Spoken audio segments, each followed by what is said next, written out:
because if you make $1 million in network marketing and you spend $1 million in network marketing, you're still broke. In fact, you're in worse shape.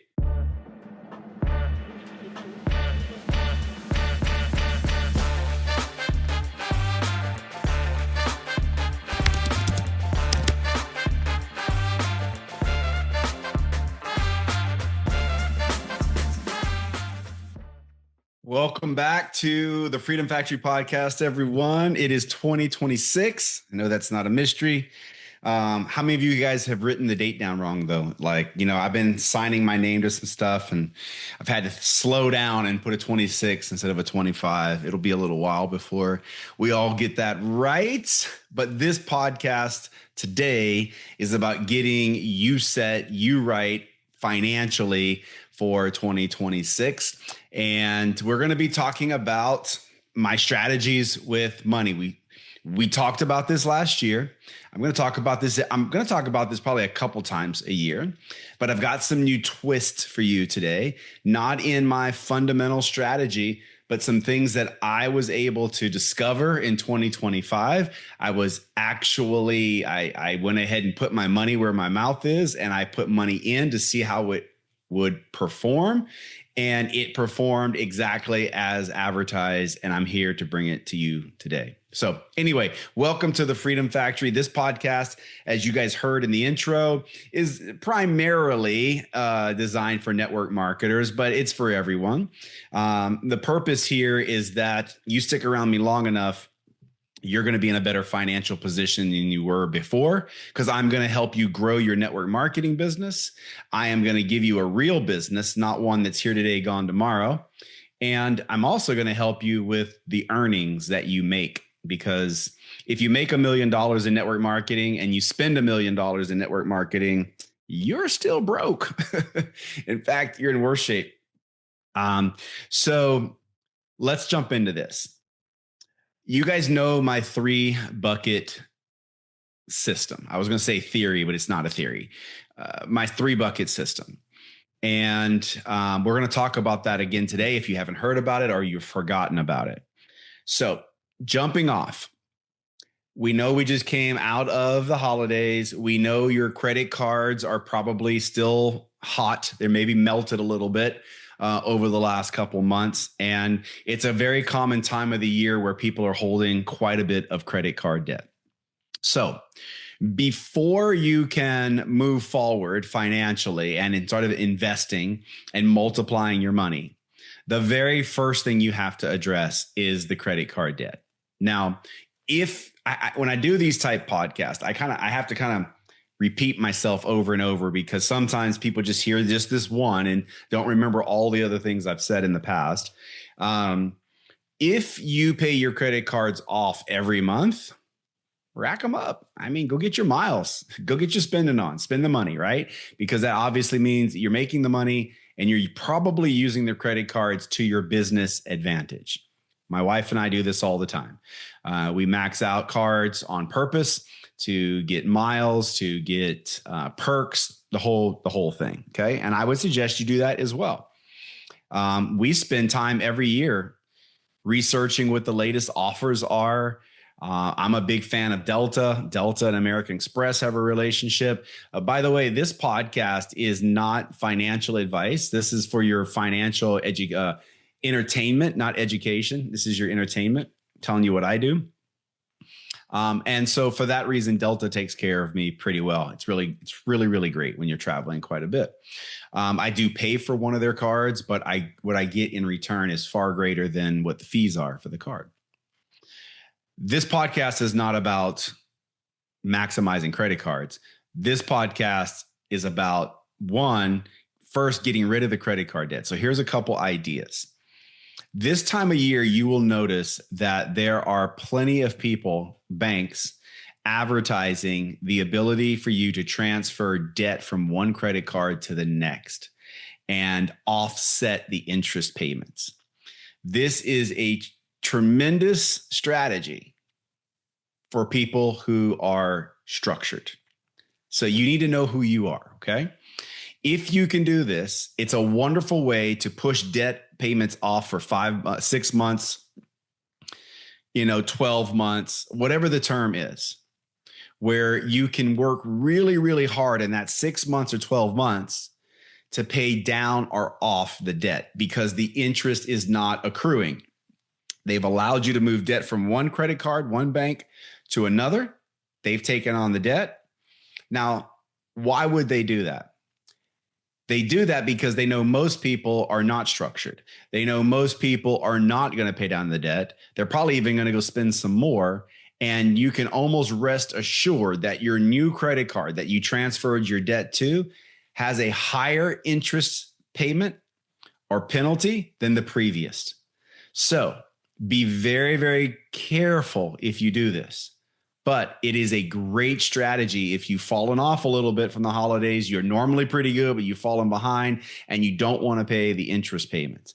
There are a lot of these out there. Read the fine print, guys. Don't fall victim to, because there's only one reason. They are definitely loan sharks. Okay. They are lending your money to make money. They are not lending you money because they're your friend. Right. So if you can be like the odd man, right? If you can be the 1 in 100 or whatever their statistics are, right? That will be structured, you're going to win and it's going to work in your advantage. So I would suggest number one thing that you do financially this year. And if it's not this strategy, find another way. Go do some garage sales. I happen to think that Facebook Marketplace is a phenomenal way to get rid of stuff you're not using. My wife kind of has a I don't know if you'd call it a strategy or a theory or an illness. But if something doesn't get used around this house in a certain amount of time, she throws it away or sells it or like it's out. She's not a collector. Okay. We were laughing about this with her wedding dress. We were at a party and someone wore their wedding dress 10 years after they were married. And I said, do you still have your wedding dress? And my wife just started laughing. She's like, no, I gave it away. Goodwill. And so anyway, Facebook Marketplace is a phenomenal way for you to go gather some things you're not using. Come on, get rid of, declutter, grab yourself a few $100, a few $1,000 and put that on the credit cards. Put it on the credit cards.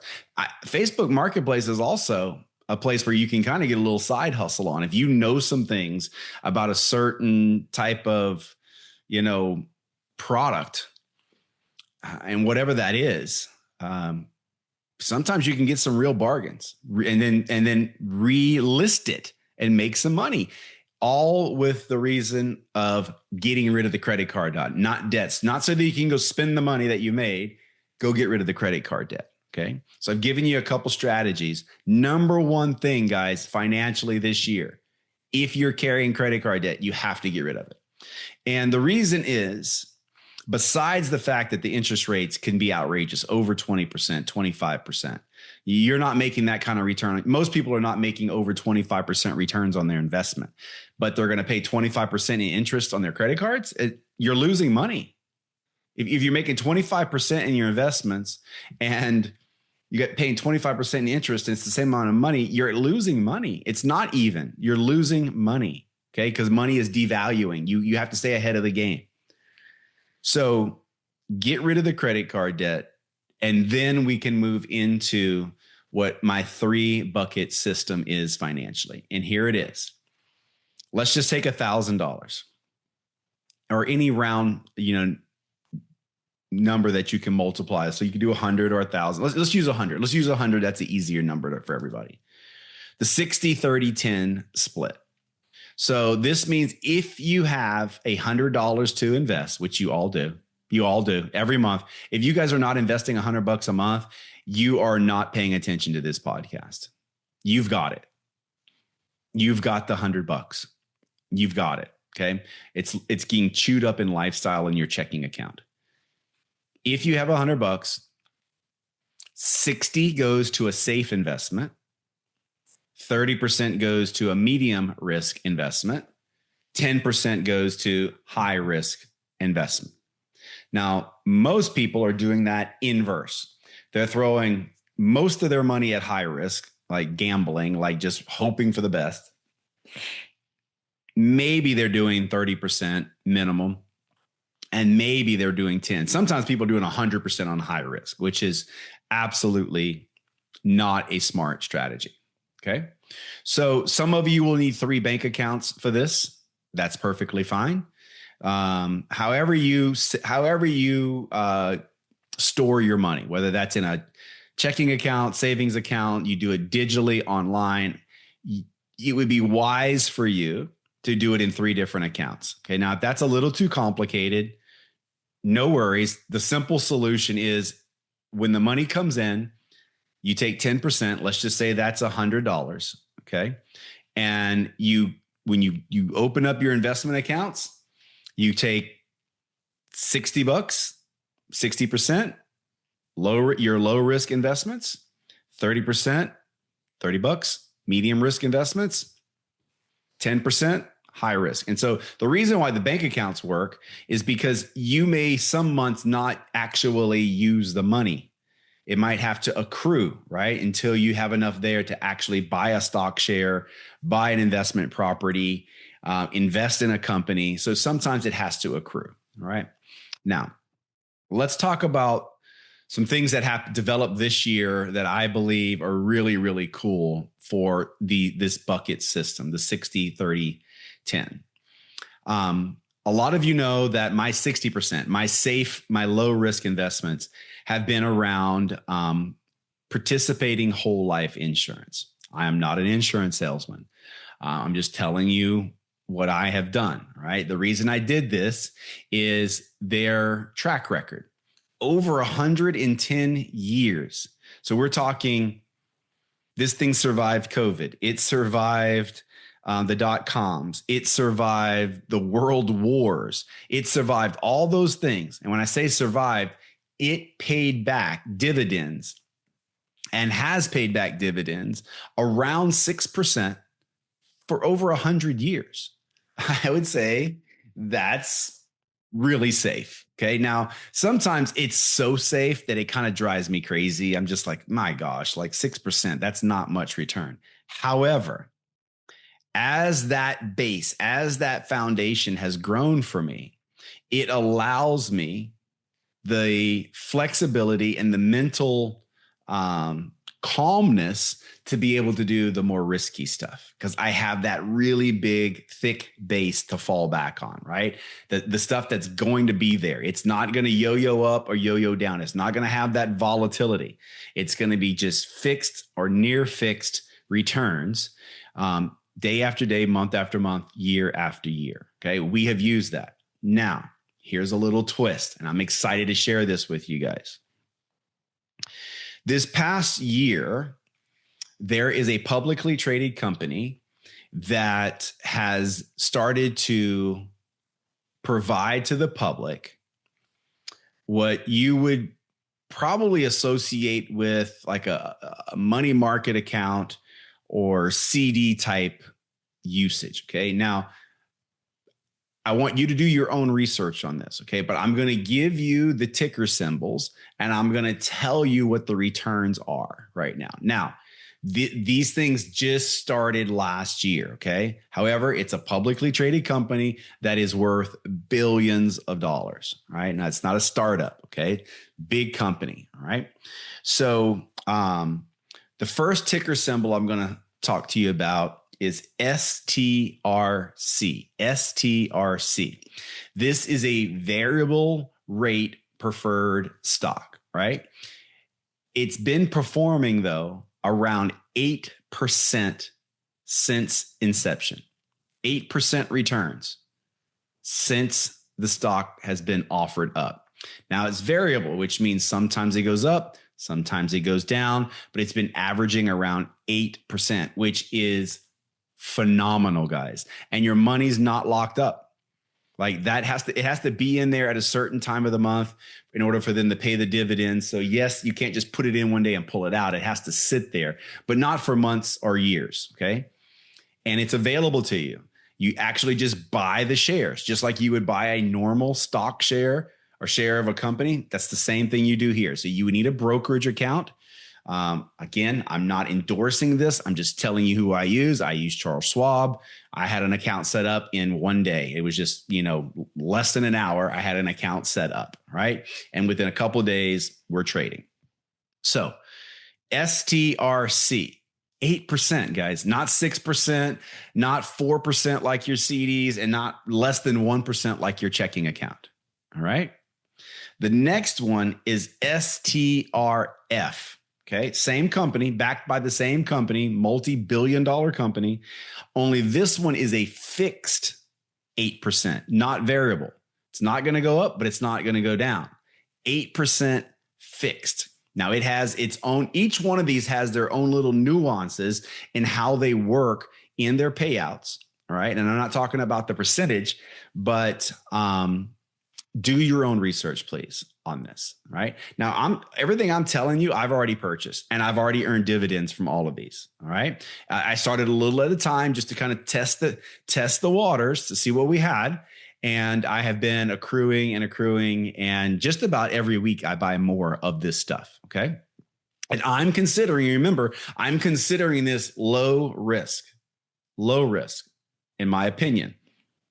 The only thing that would make me think it has some level of risk to it is the stock market, and it is a new tool that was offered last year. Okay. So that's why I'm saying this is not education. This is entertainment. You invest at your own risk. Okay. The last one, the ticker symbol is STRF. Same company. This is a fixed 10% return. 10%, guys. That is a phenomenal return. Think about this. If this is your safety bucket, I mean, at 8 and 10%, some things start to compound really, really nicely. All right. So for some of you are wondering, like, where can I stick my money safely? What bank account? I don't want to do it online, maybe in some bank I've never heard of. And those rates are always variable. Like I've got some online savings accounts that were 5.5%. And then I get this email and it's 5.25%. And then I get another email and it's 4.75. They're variable. Okay. So one of these is variable, but it's been performing around 8%. The other two are fixed, right? So pretty amazing. And I believe a lot of you could use these stocks, these preferred stocks, as your bucket, your safe bucket. All right. Or something like this. Now, I don't know how many you're going to find like this. That's why if you can see my face, I'm smiling pretty big about these because they're unique. And it's a very powerful new way that banking is being done. And I'm going to tell you guys right now that if this company can prove their theory out, they are going to become one of the biggest companies in the world. Because just think about it.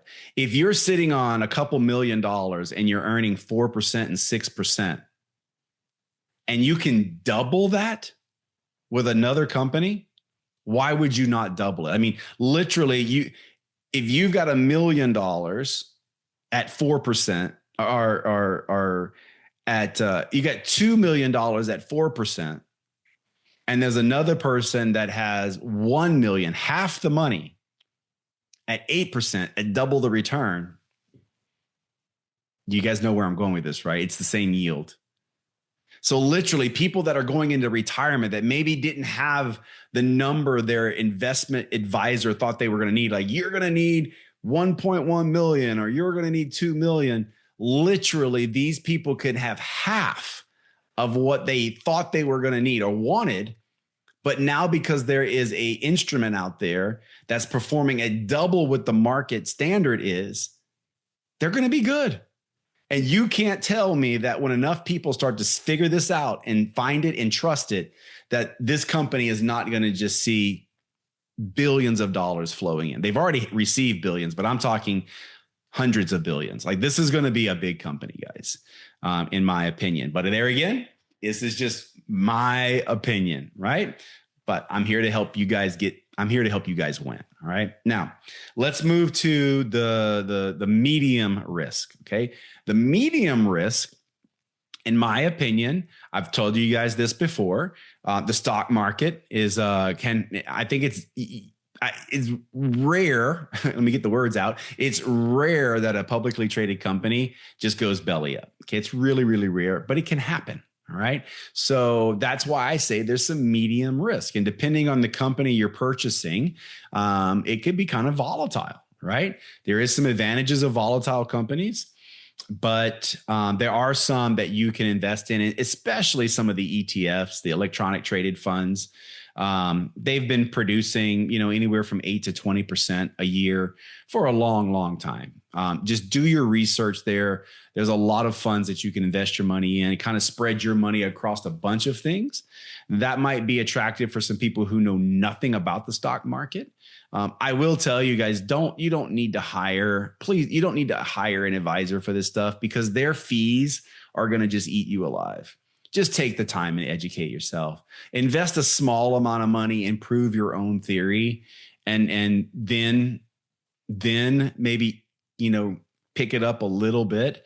But I'm just telling you guys, there's so many people that are using advisors that don't need to use advisors. And if you feel like you need to use an advisor, by all means, please do. Like I'm just telling you, I have limited, okay, now the amount of advisors I'm using. However, in that same period of time, I've spent quite a bit of money with educators, trainers, mentors, and the people that are helping me manage my own money instead of having it in other people's hands. I brought it more under my control, and it's been phenomenal. Even though the market last year was kind of up and down and kind of crazy. So the stock market's a good place for you guys for medium risk. As you guys also know, I consider real estate medium risk, depending on the market and where you're buying. I live in Florida. Doesn't take much research for you to find out what markets are some of your better markets if you're wanting to invest in real estate. One of the best ways for you to know an indicator of where to invest is getting reports to where people are moving. If people are moving out of a state, that's probably an indicator you don't want to invest in that state, or at least there's certain, even within a state, there's some cities that are good and some cities that are bad. Okay. So it could be not just the whole state in general, but get the statistics. They're out there for you. They're easy for you to get your hands on, especially with AI. And you want to invest in the areas where people are moving to and have been moving to. Florida happens to be a good one. Not all of Florida. And like, just be careful when it comes to what you're listening to about markets there as well. You kind of hearing this over and over, be careful, be careful, be careful.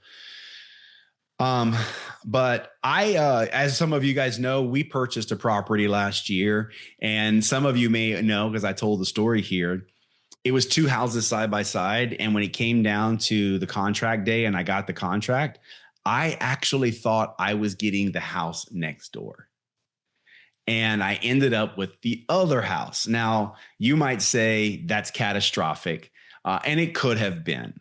But the houses were different, a little bit different square footage, different roof lines. But for the most part, same size lot, same size house. And in the end, I'm happy with the house that we got. It took a little bit less work. And here's why I'm really happy with it. We have put it into service as a weekly rental, and it's doing phenomenal. We did a lot of real estate in the late 90s and into the early 2000s, a lot of real estate. And in 2009, that all came to a screeching halt. And since 2009, the only real estate I've done is houses I've purchased to live in. And we have bought vacant land. Like, we have bought land. They're not making more of it. So when you get a good deal on land, you're pretty good.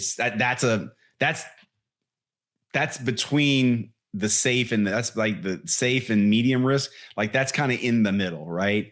Because it's still real estate, but it's land, and it's not going away. It can't, a hurricane is not going to blow land away for the most part, unless you're right on the ocean. A fire is not going to destroy land, right? So it's much safer. So we do have land, But we bought this house last year. And yes, there was lots of surprises. And yes, we spent a little bit more money on the budget than we thought we were going to. However, I'm happy to report that we are earning more than double what our expenses are for the house. So it's doing more than just breaking even. It's doing phenomenal. And it's only going to get better because we're only going to get better in this game of weekly rental. And the house is only going to get better from the marketing standpoint. It's just getting started, and we're already solid booked. So I'm super excited about that investment because I think it's a medium risk investment. It's tangible. I believe that interest rates are going to continue to come down. So if you're interested in entering into the real estate market, I think right now is a phenomenal time because houses haven't skyrocketed in price. I believe you can find some deals out there like we found. This was two houses owned by the same person, and they just had made a decision they wanted out of the city. And they did not take care of these two houses. They actually let them run down. And so that's what I look for. I look for uncared for houses that I know are in a good area or an up and coming area and are not the most expensive house in the neighborhood. And so we crushed it with this and we're super excited about this investment. And so I believe that's another thing that you guys should be looking at. And there's other medium risk investments out there. But I would say real estate's probably one of the most trusted of all of those type investments that are out there. There's some other medium risk, like you could do what's called hard money loans. So if you have money to lend, you can work with professionals that are maybe brokers, and they have people that are looking for loans that either don't qualify or wouldn't qualify because of the property. And it's called a hard money loan. And it usually comes with at least 10% interest in 10 points. So let's say you're doing a $10,000 loan. That would mean 10 points would mean you would get $1,000 up front just for loaning your money. And then you would earn 10% interest or more on top of that money. And usually they balloon in a year or two because no one wants to pay that kind of high interest. So that's a medium risk, right? It's I wouldn't consider that high risk because if you do it right and you do your paperwork right, you put yourself in line if they fail, like you get the property or you're in line for the property, especially if you're the only mortgage holder, you are 100% in line, like you get the house. I did these before. I love doing them because someone else takes all the risk when it comes to the loan, paying the loan back, doing all the repairs. And I would put the money out that if they completely flopped and completely failed and I got the house for the loan that I gave them, I was happy. I'm happy to take it off your hands. Thank you for finding this great deal. Thank you for doing some of your work and repairs. Because by the way, if they don't pay, they don't get a refund. Like if they put 10,000 in, 20,000 into the repairs and can't fulfill, and they exit the payments, then we take the house over and keep what they've invested, of course, right? And either resell the loan, resell the house, or fix the house. So you could do that. Ask some questions. If you got some money laying around, super, super easy for you to get 10, 12% on your money doing it that way, right? Now, based on what I just told you with the safe bucket, there's stuff that I think is a super safe investment at 10%, which is crazy. That's why I really wanted to tell you guys about this, guys. Those 8% and 10% dividends fixed is craziness. Okay. And then you got the high risk, and this is where you're going to put 10%. So 60, 30, 10, 10% is where you're going to put the high risk stuff. What's a high risk investment? I got to be careful with this because over the years, I've become a little bit more numb to cryptocurrency, but the majority of cryptocurrency is high risk garbage, high risk and just absolute garbage. But I know you guys are hearing more and more and more about Bitcoin. I know you are. States are buying it. Countries are buying it. The big investment firms are buying it, guys, to the tune of billions of dollars. So when the banks are buying it, when the United States is holding it, when other retirement funds inside the states, the United States, like Michigan and Florida and California and Texas, when these retirement funds are buying Bitcoin, it has arrived. Okay. It is still high risk because it's volatile. It can be 120 grand one day and it can be 70 grand the next. That is a huge swing. Okay. So if you can't manage your emotions around those type swings, don't touch it. I happen to be able to manage my emotions around it, and I use those swings to profit. When people are running one way, I like to run the other. It usually works out for me. So that's high risk. Another high risk is startup businesses, whether you're going to start the business or you're going to lend your money to start the business and you become part of the owner of the business. People are always looking for money. And if you're not going to just loan your money, sometimes you can loan your money, but also get equity in the business. You see this on a Shark Tank all the time. Some are just looking for a loan. Others are looking to like get a business partner. Okay. So there's a number of ways out there, but the beauty is what I just told you guys. Get rid of your credit card debt and then a 60-30-10 until, here's the real big, probably most important part of this whole podcast. You stick to this strategy until you reach your like retirement number, right? Your freedom number. What is your freedom number? And the freedom number is how much money do you need to live? I mean, how much money do you need to have invested to live on? Okay. Now, knowing now that some of these things are beyond 6%, you may be closer to the freedom number than you thought, right? Like if you need 10 grand a month to live for your freedom number, and you've got $800,000. Well, now with some of these programs that I talked to you about, you're there really close to it.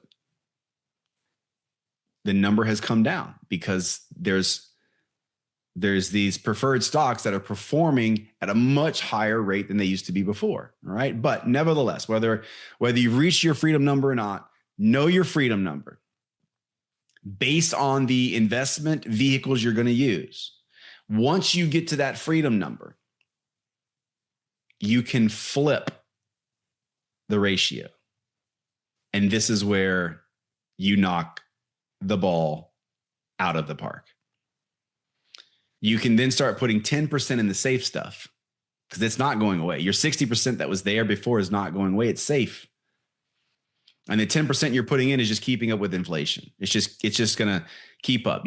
That account will continue to creep up bigger and bigger, but not a lot, depending on how much inflation we have and how much money the U.S. government prints, how the U.S. dollar becomes debased, because it is. Every time they print another dollar, your dollar's worth less. That's just the way it is. Wake up to that, okay? And then the medium stays the same, 30% stays the same, but then you can start doing 60% high risk, starting up businesses, more risky type investments, even maybe moving into leveraged investments. Some of you may know this or not. I do a lot of options trading, which is risk on top of risk. Okay. So it's risk in that it's in the stock market and it's a company, and then it's risk on top of that. It's leverage on top of leverage. This is high risk stuff. I do quite a bit of it, but only with a portion of my overall net worth. Okay. So until you get to your freedom number, you could be using part of your 10% to learn options. There's a lot of people out there that teach options. In fact, one of my good friends that's actually been on this podcast teach options. So anyway, the 60-30-10 guys will not let you down. It's conservative. I know. It's really, really, really conservative. And it's going to take you guys a long time at 60-30-10 to get to your freedom number, unless you're making a lot of money. Which can happen in network marketing. It's what happened for us. We were on a long, long boat ride to the financial freedom number we were looking for with traditional business. It's one of the reasons why I love network marketing. Network marketing condensed time for me. It shrunk time. Literally, what would have taken me 10 years in traditional business was taking me 1 year in network marketing from an income standpoint. And we weren't spending that money. We were then investing that money. So what would have taken me 30 years traditionally to do, I was able to do in 3 because of network marketing. That's why I love network marketing. The leverage here, it allows people to make more money than they're used to making. And that's the whole essence of this podcast, guys, is then what do you do with that money? You leverage it, you invest it wisely so that you can get to your freedom number, so that you can get rid of financial anxiety. That is a beautiful place to live. That is the core of the Freedom Factory, to remove financial anxiety from your life. That's why I am here for you. That's why I do the podcast. That's why we put the stuff out. That is what the Freedom Factory is about. Tell your friends. Here we are. If you want to get rid of financial anxiety, this is a proven way to do it. So I wanted to hit this early in the year. I know we're a little late in the week. I've been a little sloppy, just being honest. You guys know it's usually on Mondays these come out. I've been a little sloppy for the last few weeks. We're going to clean it up. We're going to get back on our Monday schedule. Look for next week's to be on Mondays. So you guys, thank you for being here for the start of a new year, 2026. Go implement this strategy. Remember, I'm not a financial advisor. I hope I entertained you. My entertainment, I think, is going to serve you well this year. So you guys have a good week. Talk to you later.